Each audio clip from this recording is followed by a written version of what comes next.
Viu aquele negócio e chamou a chefia dele, pedindo autorização pra, né, ó, tem um alvo aqui, e os caras deram autorização e foi disparado. Aí teve um Embraer lá que foi alvejado, que na hora que saiu, todo mundo ainda, pô, foi um acidente, foi bird strike. Que é? Que é um impacto com pássaro, né?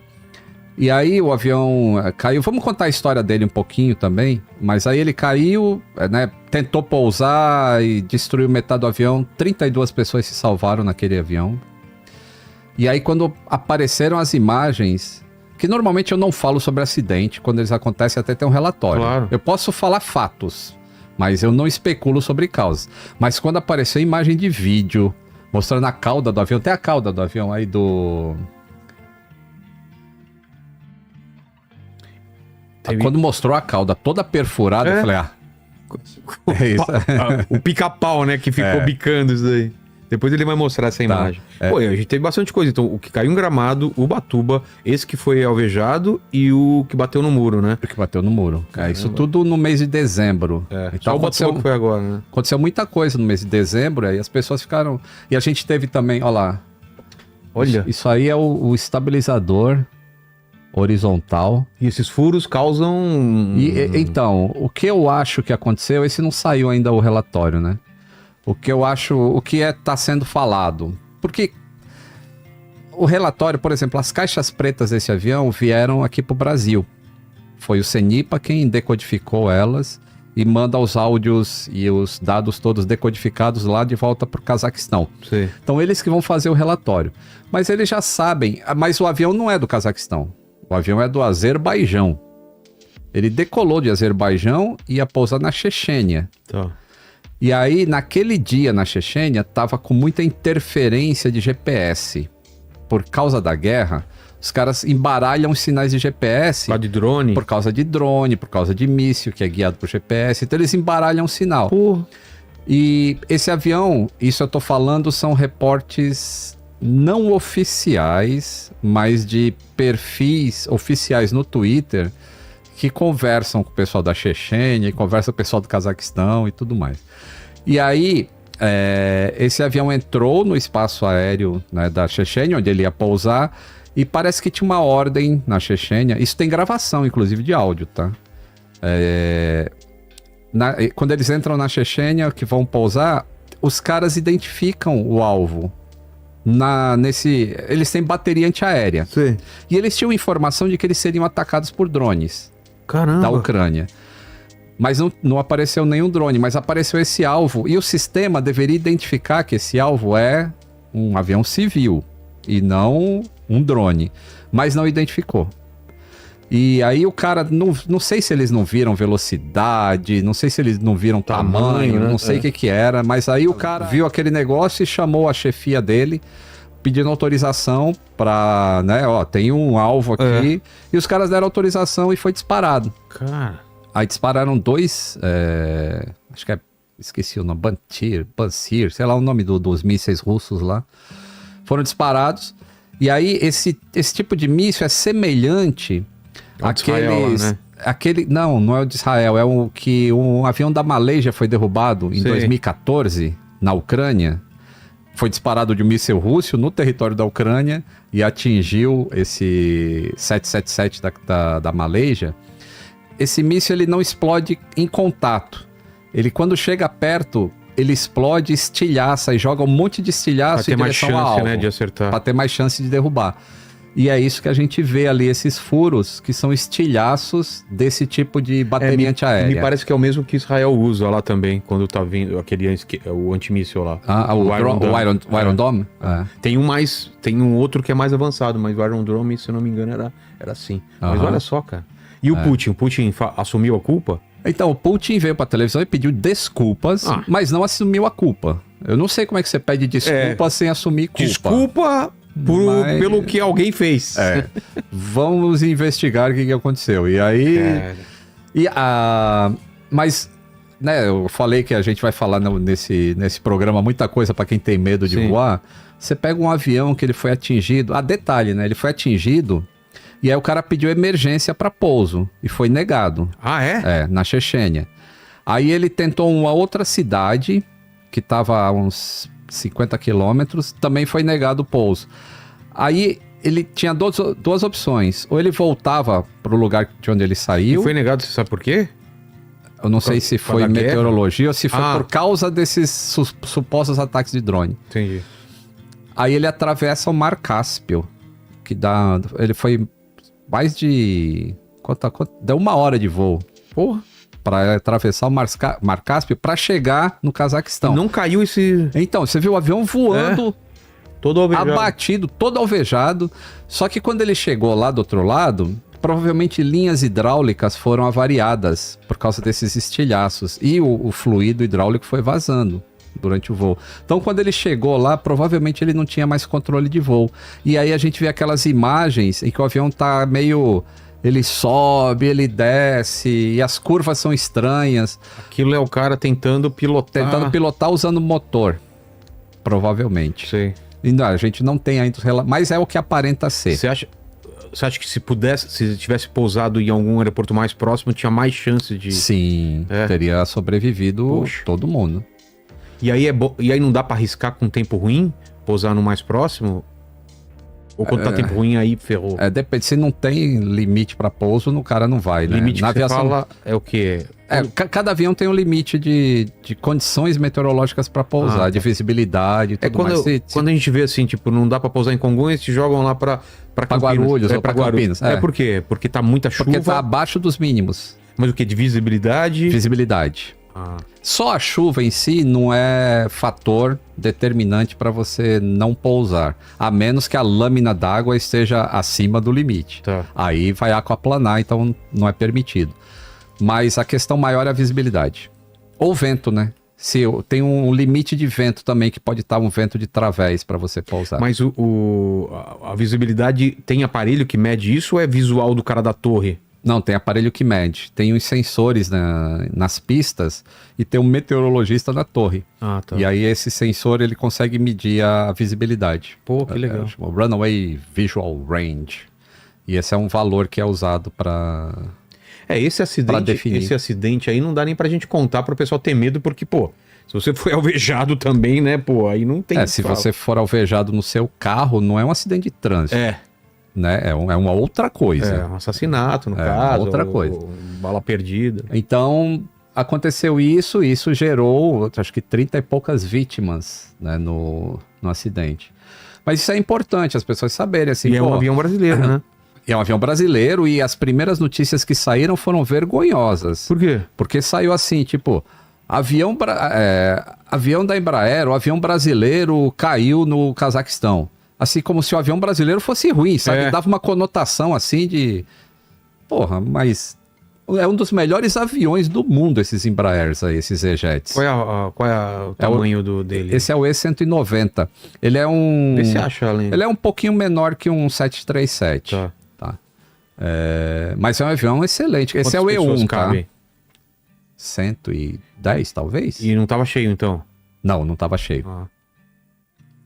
Porque também, né, os caras voar lá em zona de guerra é complicadíssimo, né? Complicadíssimo. Vai procurar, né, Lênin? Então, aí aconteceu, eu acho que esse foi o primeiro. Aí logo em seguida aconteceu o negócio de Gramado. Aí eu costumo falar assim, né? As pessoas, a grande maioria das pessoas, elas não voam em aviões particulares. Elas voam em aviões de carreira. Gol, Azul, Latam, que chama de avião de carreira. Chamava no passado, a gente tá velho, né? Avião comercial, avião de carreira. Avião de carreira. Você acha que nos anos 60, eu não era nascido nos anos 60. Nem eu. Olha lá. Um avião bonito, cara. Foi esse Azerbaijão. Tá. A Embraer é um avião excelente, cara. Esse aí ainda faz e faz o E2 agora. O E2 é motorização nova, asa nova, tecnologia nova, fly-by-wire. Então é um avião muito bom. Então a imprensa não tinha que denegrir esse avião, tá? Então foi muito, assim, eu não achei legal a reportagem inicial. Aí você vê que o negócio mudou completamente na hora que descobriu, o avião ainda voou, variado por mais. Então o avião é bom mudou, pra caramba. Aí mudou. Aí muda tudo, né? Embraer é foda, né, cara? Aí teve o da Jejuer. Esse é um acidente. Que bateu no muro. Que bateu no muro. Tá. Esse, hoje saiu uma informação, eu fiz até um vídeo hoje, eu fiz uma live hoje, saiu uma informação ontem do ministro de Transportes da Coreia, que ele fala o seguinte, você sabe a história desse acidente, né? Não, como que é? Esse avião estava vindo para o pouso na Coreia do Sul, lá em uma cidade, como é que chama a cidade? O BNV pra gente. É um nome esquisito. Vinha para o pouso, estava aproximadamente 500 pés, que dá 150 metros, já avistando a pista. E antes, na descida, a própria torre já informa, ó, atenção, pássaros na região. Isso é comum. Quando tem pássaro, a torre informa e o piloto já fica ali meio mais esperto. Mais esperto, tipo, não, ele evita descer ou... Não, ele só fica esperto de se tocar, eu vou fazer alguma coisa. Tá. Se bater em mim, eu tenho que ver o que é e tomar uma decisão. Porque muitas vezes não dá para desviar. Quando você está estabilizado para pouso, você não pode fazer uma curva que aí você perde o eixo da pista e vai ter que arremeter e fazer alguma outra coisa. E aí quando ele está chegando, aparentemente ocorre um bird strike, ou seja, um pássaro é ingerido pelo motor. E aí, 1 minuto depois, o cara declara emergência e diz que está arremetendo. E 3 minutos depois, o cara toca na pista num outro sentido. Ó, ele está pousando no sentido norte. E aí, dá esse problema. 3 minutos depois, ele pousa no sentido sul. Ué? Porque, aparentemente, ele tinha começado a arremeter. Ele estava antes com o trem de pouso embaixo, com os flaps selecionados para pouso, ele vinha para pouso. Quando ocorre o problema, ele começa a arremeter, ele recolhe trem de pouso e ele começa a recolher flap. E vai subir. Só que aí pode ter acontecido um outro bird strike, uma outra ingestão no outro motor, ou pode ter acontecido alguma outra coisa que eu não quero especular agora.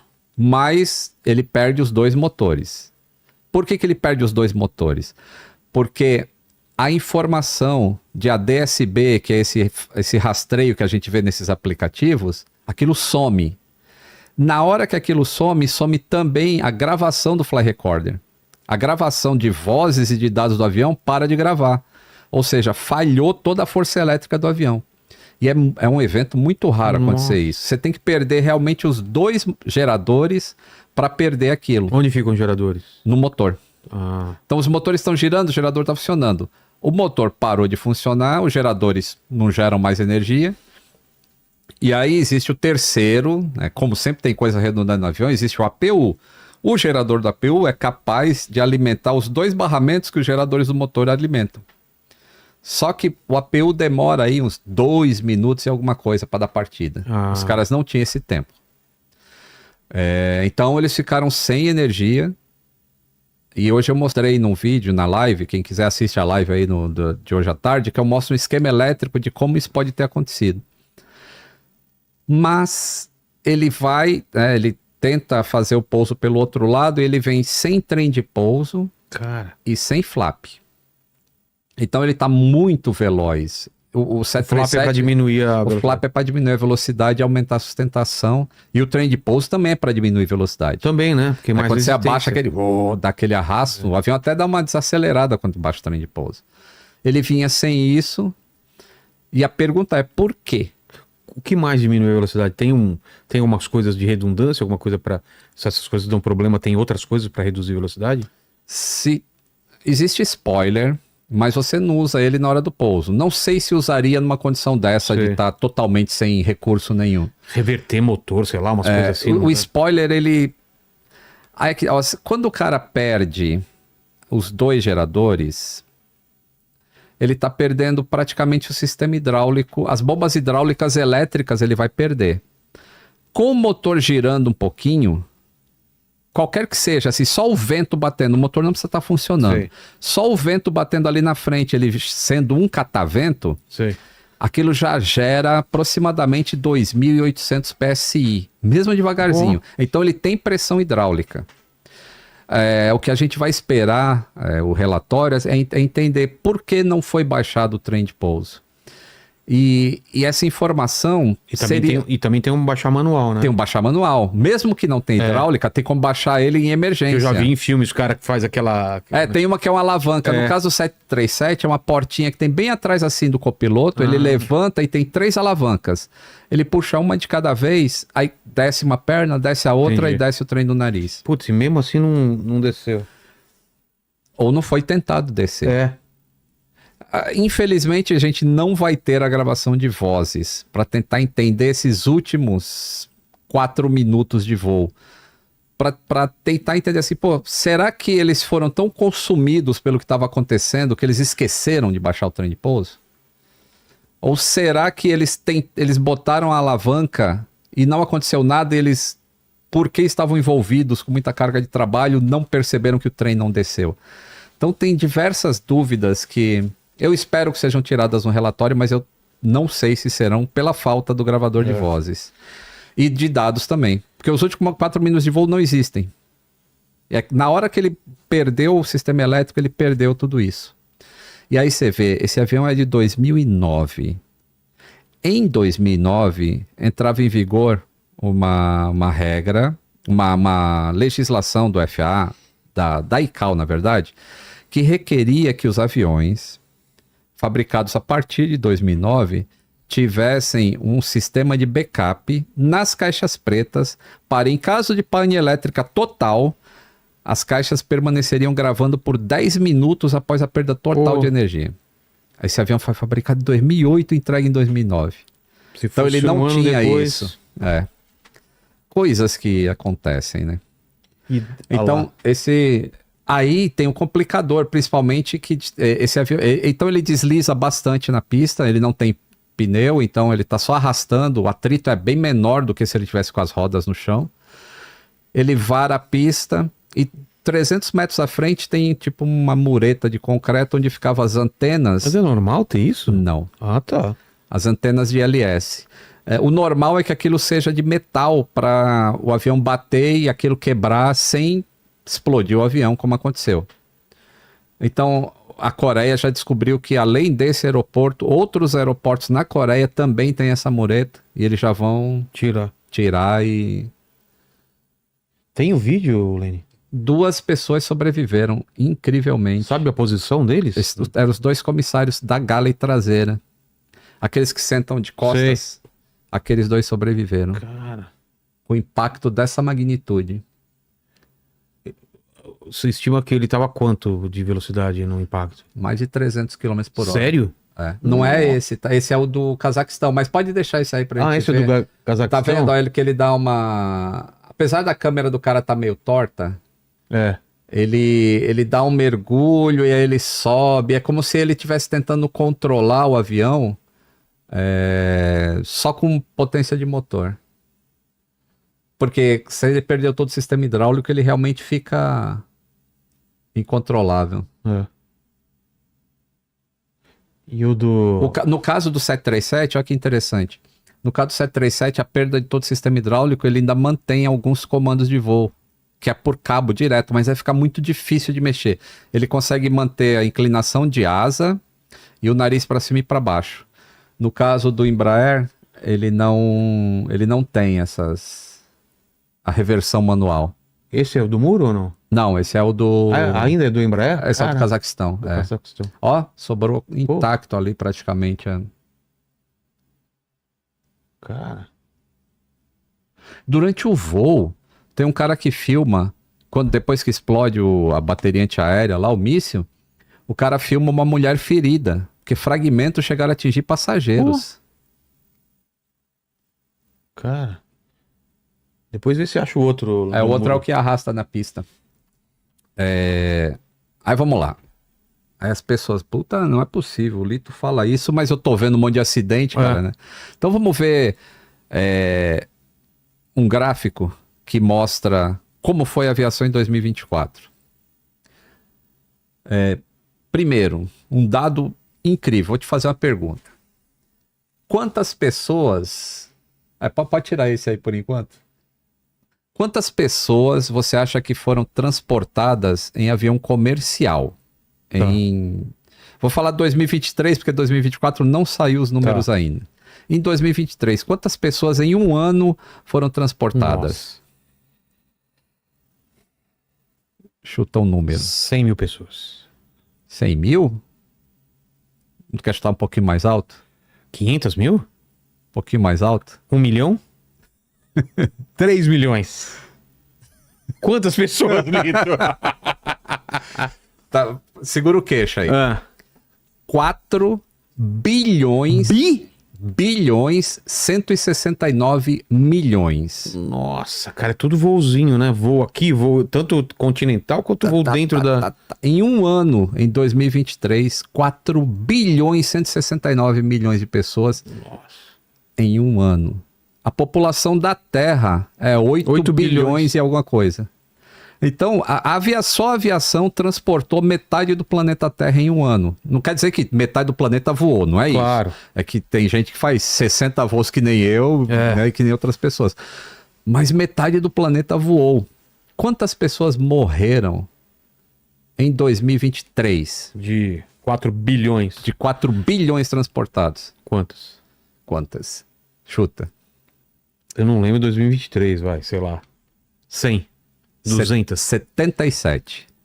Cara. Agora vamos ver o gráfico, ó. Esse gráfico que a gente está vendo aí é estimativa de óbitos anuais no mundo em número absoluto. Então, ó, até 2020 ali, ó. 437 num ano. Isso é por ano, tá? Sei. 437 mil em veículos automotivos e 238 mil em motos. Aí para você perder 77 vidas na aviação comercial em um ano. Passa um outro aí, Leninho. A galera devia ter medo de andar de carro então, né, cara? Se for assim. Muito mais medo, né? Mas isso é número absoluto. Número absoluto pode enganar um pouco. Então aqui a gente tem um gráfico que mostra... Aí esse aqui já é mais equilibrado. Ele fala assim, quantas vidas... Qual é o índice de vidas perdidas a cada 100 mil passageiros transportados, de carro, de moto e de avião. Então a gente está vendo ali o gráfico, ele tem carro, 5,5 vidas perdidas a cada 100 mil habitantes que são transportados. O de moto, 3 vidas perdidas, e o de avião... cadê o avião? Então, 0,0... Tá ali, 0,01 por cada... Ou seja, quase não se perde vidas a cada 100 mil transportados. Então, dá pra gente ter uma ideia assim, que quando eu falo, é seguro, esse tipo de coisa faz sentido. Tem outro mais legal aí, o Lenin, tem mais um aí? Esse? Ó, tá vendo ali, Franquito o Curioso? Esse é o... Procura esse cara no Twitter, esse é o cara, é o mago dos dados aí, que ele consegue compilar. Na hora que eu tinha esse monte de informação, eu falei, tem um cara que vai precisar me ajudar a colocar isso em gráfico. E o Franquito é esse, o Frank Weise, acho que é Weise, é alemão. Então, obrigado Franquito aí, o Franklin. Esse aí mostra números absolutos, né, de perda de vidas por ano nos últimos 10 anos.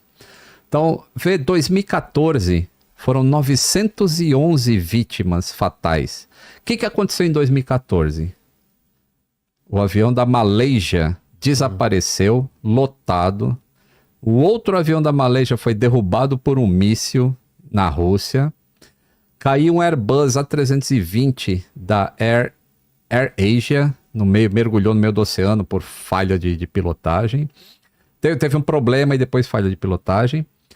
E um outro acidente com um DC-9 em algum lugar, que aí gerou esse número de vídeos. Só os dois, quer ver? Só os dois da Malaysia já foram 537 vidas perdidas. Então 537 os dois da Malaysia. Pessoal lembrando aqui que 2014 também a gente levou de 7-1 também. Você lembra? É um trauma, né? Então, ó. O que esse gráfico mostra? O que é importante, o que é interessante desse gráfico? É que o número de acidentes, ele não varia muito, o número de acidentes por ano, mas o tamanho do avião acidentado varia. Então, por isso que a gente não tem uma curva. A do carro a gente vê que é constante, porque o carro não tem como levar mais gente ou menos gente. Entendi. E o avião não, o avião tem de diversos tamanhos. Então, a gente vê que, por exemplo, em 2023 foram 70, eu falei 77, né? 72 vítimas. E só no avião da Voipaz, que caiu esse ano no Brasil, já tinha 72 vítimas nele. Então, o número já cresce naturalmente. Ó, e 2017, 50. E aí, ó, eu botei o número ali 245 provisório, por quê? Ah, tá. Ali é em 2024, porque os números não saíram ainda. Quer dizer, os números já saíram, mas é tudo misturado. Avião militar, avião pequeno, avião não sei o que lá. Aí eu separei só os aviões comerciais e subtraí os 30 e poucos que morreram nesse avião abatido, porque como a gente falou, não é natural chamar de acidente. Não é acidente. Então a gente teria 245 perdas de vida para esses 4 bilhões de pessoas transportadas. Então, a aviação não está caindo aos pedaços, como a exposição que aparece no Instagram e tudo mais leva a crer. Entendeu? Porque lá se mistura tudo, desde incidente, coisas normais. Mas os números mostram exatamente a realidade, são né? Impressionantes mesmo.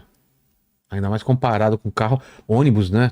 Tem acidente pra caramba de ônibus, você vê. A gente teve 2, né, em dezembro. E também carrega uma galera, né? Carrega uma galera. E eu viajo muito de ônibus também, cara. Mas eu me sinto seguro mais em avião mesmo, realmente. Eu fico tranquilaço. Eu também. Eu passo pela porta do avião e os problemas ficaram pra trás. Eu também. Vou dormindo. Lene, se tiver mais algum vídeo... Aí...